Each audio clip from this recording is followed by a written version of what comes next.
রাখতেন, সোমবার বৃহস্পতিবার সুযোগ হলে রোজা রাখবেন। যারা রোজা রাখবে তাদের জন্য ইন দ্য ডে অফ জাজমেন্টে আল্লাহ স্পেশাল একটা গেট বানাবে জান্নাতে ঢোকার জন্য। ওইটার নাম হচ্ছে রাইয়ান। মান দাখালাহু লাম ইয়াজমা আবাদা। একবার who can enter within this door he will never be thirsty again. একবার যে দরজা দিয়ে জান্নাতে ঢুকতে পারবে আজীবনের জন্য তার গলার তৃষ্ণা মিটে যাবে। তো এই রাইয়ান দরজা দিয়ে ঢুকতে হলে আমাদেরকে মাঝে মাঝে সুন্নাত নফল রোজা রাখার অভ্যেস করতে হবে। রাজি আছেন তো? অনেক মুরব্বীরা রাখতে চায়, তো রাখতে চায় কিন্তু নিয়ম জানে না। অনেকে শুধু শুক্রবারে রোজা রাখে, এটা মাকরু।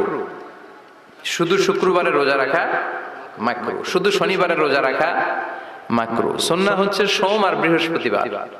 বিষ্ণুনবী সোমবার রোজা রাখতেন। সুইলা আন ইয়াউমিল ইসনাইন, নবীকে জিজ্ঞেস করা হলো, নবী সোমবারে রোজা রাখেন কেন?